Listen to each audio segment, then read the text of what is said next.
so you're a millennial, right? Yes. So okay, so give me what's the definition? Forget the not the how would you describe a millennial? I would say that we are, like I said, just like a really driven group who grew up kind of in the last innocent generation. So we kind of know about life before phones and life before computers. We know how to be outside, but we also know what it's like to be in the modern world with technology and using our smartphones all the time. So I think we're really the ideal generation. Sorry, you guys. Let me tell you my take. Okay.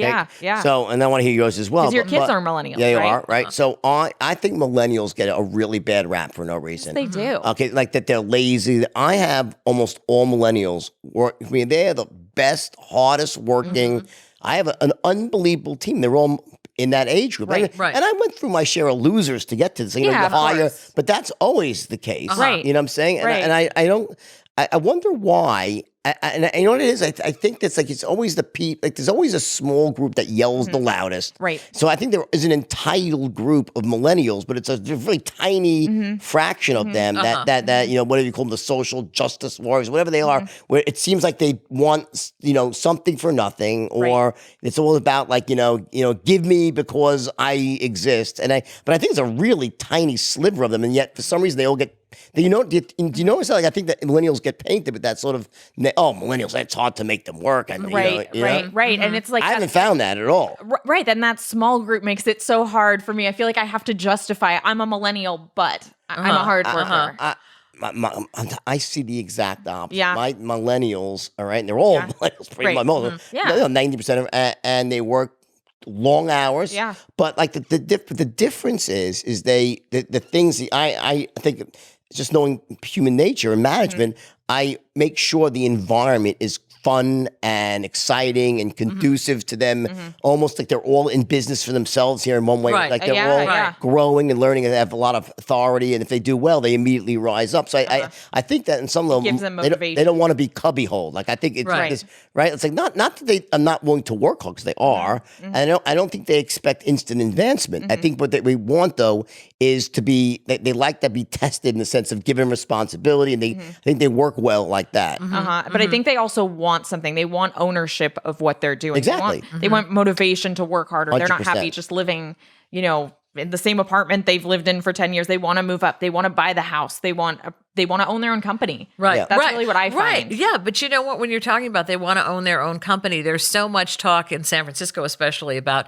millennials working for startups. And the idea being that, all these millennials are working for startups. They're all making $1 million overnight. And I think that must make the ones who aren't, which The majority. are the majority, In the- feel bad. The reality, though, is that that's completely false in the sense that they're not making millions overnight. What happens is you hear these extreme success stories about like one company, I mean, not just one, but some companies that will take and people get stock options, right? For the most part, that's very rare. If you were to do the percentages, I think the difference is that when we were growing up, right, it was more about like the story that we were told by society was that go work at a big company, get a safe job, get a pension.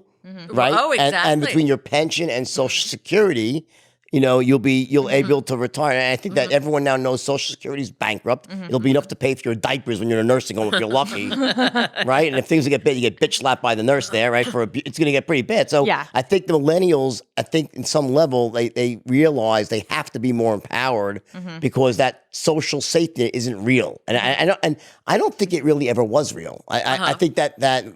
The information was hard to come by back in the, because look at, I mean, you must know a lot of my parents' friends, they're almost, thankfully, my parents are doing well because I made a lot of money back when I did it. My dad worked for me, as you know, right?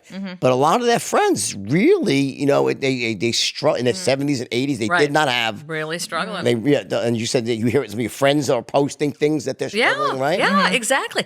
But, I think, too, in my parents' generation, they grew up during the Depression, during World War II. And I think it was like you want a safe situation. You want security. Right. No doubt. You weren't My parents thinking, said, yeah. you weren't really thinking you needed to go out and be an entrepreneur. I mean, my dad was like, well, you get a job and you get a good job and you just stay in that job. Exactly. And you get the gold watch and So what do that's you it. think is different about my generation? Do you think we're grittier or have higher aspirations for ourselves, or how has it changed? Well, I think the big aspect of is that the access to information. So in other words, Exactly. there's a huge difference that, like, when I was growing up, all right, it was hard to be informed. You had to really try, and even when you tried, you were only being fed information from a select group of newspapers, and we trusted Walter Cronkite, and he was a legend. And then all of a sudden, cable news came, so you had a couple of extra voices. And